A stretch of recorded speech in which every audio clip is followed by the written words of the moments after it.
Somebody call an Uber? Yeah, Damon. How you doing? I'm fine. How are you? Oh, child, I had a long night. Looks like Ooh. it. You want some? Oh, shit. I don't hear nobody out there. Hold it down. Hold it down. Give me the green bell. One time on my left in the front. Green bell in the building. Green bell Cannon. I'm back in. It was a great opportunity for me. Well, when I wasn't screwing it all up. For the first year and a half of making Eve, I completely lost my footing with my career yet again. I was still very much acting like a rapper after we rapped, and then attempting to be a serious actress with her own sitcom after a night out. It became this vicious cycle that doesn't work out at all, to say the least. I was still going to clubs like every night, trying to be this Hollywood rapper / actor, when really the two can cancel each other out if they're not handled correctly. When I was young, baby, when I tell you I could party and go to work, matter of fact, no, let me cut the bullshit. I could never go out the night before and then go to work the next day. Never. I learned that about me years ago when I was in my late teens, early 20s, okay? Because I worked retail in around that time period. So I would have to be to work the next day because, you know, retail is 7 days a week. I couldn't be down there to the Mirage sucking on them zombies, and I still don't know what the hell was in them blickers, and then get up the next day and be okay. And I'm gonna shout out my manager at the time, Sherry. Shout out to you, Sherry. I know you didn't like me, but it's okay because I probably was doing shit that annoyed you, right? But what she taught me was when I came into work hungover, she taught me, you gonna work. She wasn't my mother, but I appreciated it. She was like, you gonna work this shift. You're gonna learn that you can't have both. You can't go out the night before, drink like a fucking fish, and then come in the next day and work. You have responsibilities. You're gonna work this shift. And honey, that's something that I never, ever did again. Because when I tell you I was hungover at the cash register, ringing up them people's clothes around there to the Mariann's on the 14th Street in Northwest DC, honey, it ain't there no more. It's like I think it's a Target or a Walmart. That's a lesson that I hold dear. I'm not that one girl. I'm not about to hang out with you and drink with you like an old nigga and then go back to work the next day.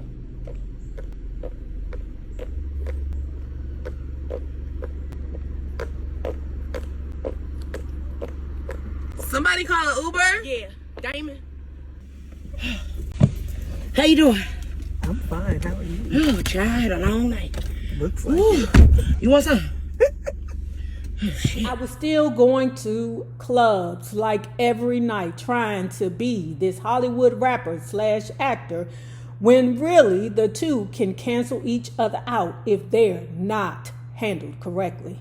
We would have these table reads at 9 a.m. on Friday mornings. Meanwhile, I'd be out at the club until 4 or 5 in the morning and be rushing to work half dead for a table read. That responsibility got in me early. You hear me? Early. It wasn't smart at all, but that transition for me was so hard. There were good things about it and there were bad. I would get up after what little sleep I'd had that night and think to myself, damn, I'm getting in my car and driving to the same place every day. There was a monotony to it that kind of messed with my head before the show even started. Before that, I was always on the road nonstop, and every day was a different scenery.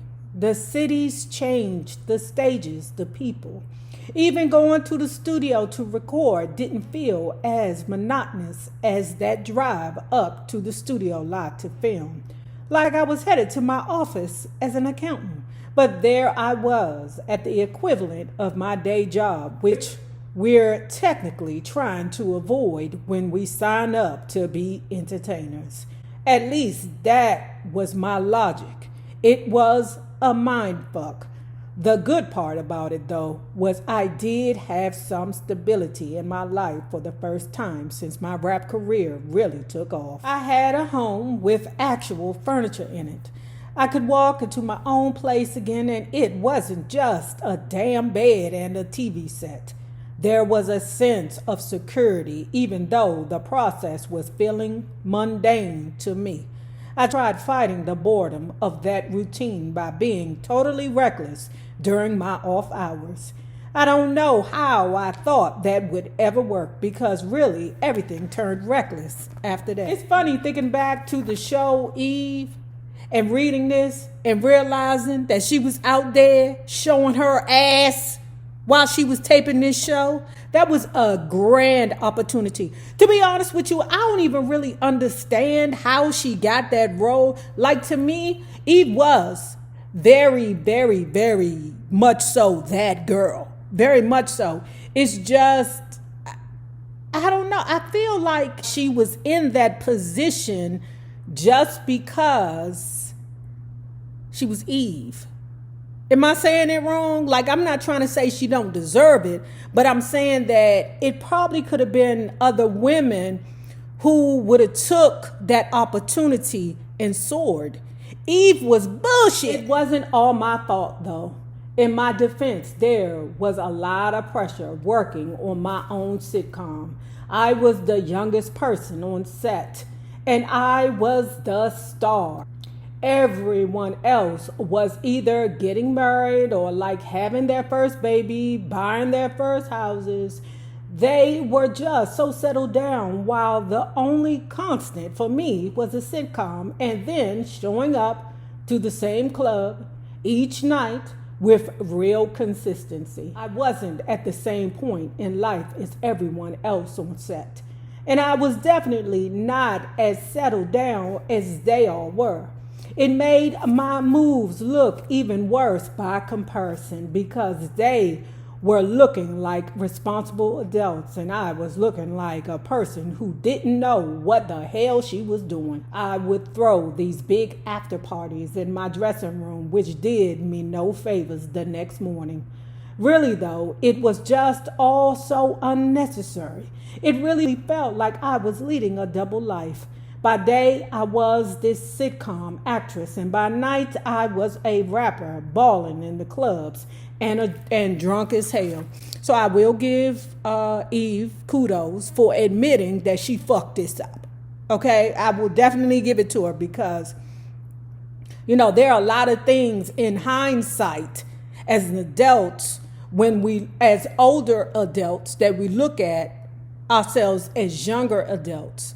And we say, damn, we fucked that up. Pause in the drawers. I'm going to say this. What we have to stop doing is beating ourselves up for what we did as children.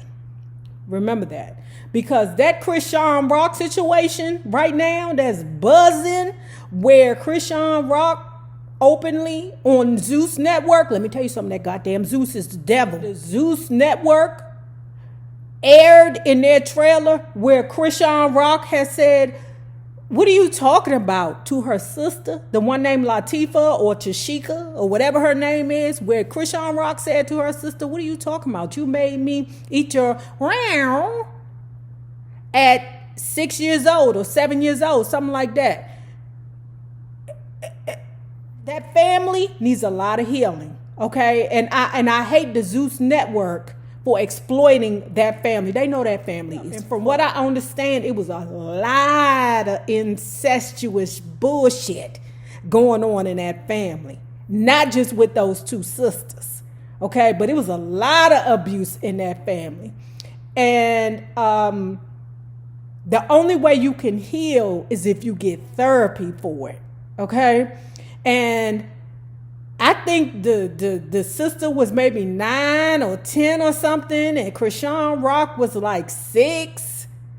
And Krishan is mad at her sister for doing, I'm not saying she shouldn't be mad, but I'm saying as children, if someone's putting you in a position of actual abuse, how do you even know it's wrong if somebody's actually abusing you?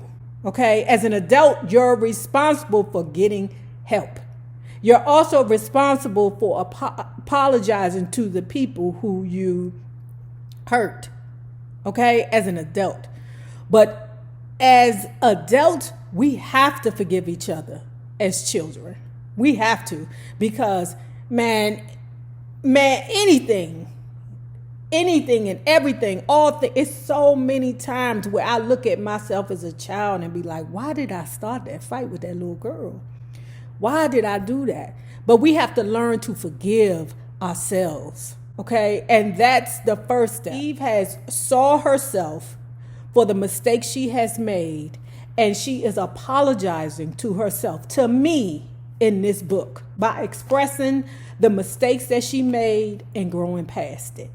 And that's what I need that Krishan Rock family to do, because they are. My first year, I really felt like a fish out of water when it came to production.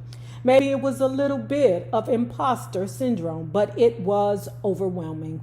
Naturally, the partying didn't help, but so much of it was me learning how to acclimate in an entirely new world. I was shocked it lasted 3 seasons, what with the way everything was going on.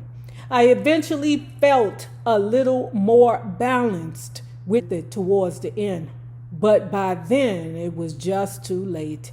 I don't really believe in having regrets, but I will say if there is one thing in my life that I do regret, it's not taking Eve as seriously as I should have.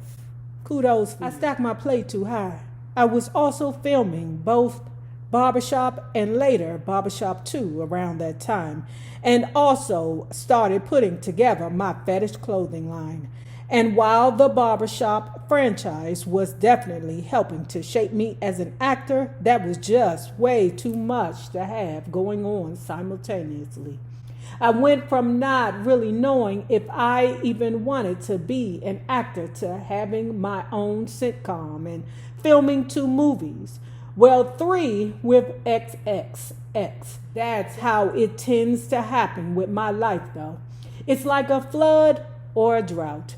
So naturally, the moment I say maybe to acting, every role comes flying at me. And before I knew it, my professional life was turned upside down. Feast or famine. This was not how I wanted to see myself on the internet. Even worse, the day that 30-second clip of me leaked online, it was like every news outlet was talking about it. Hollywood,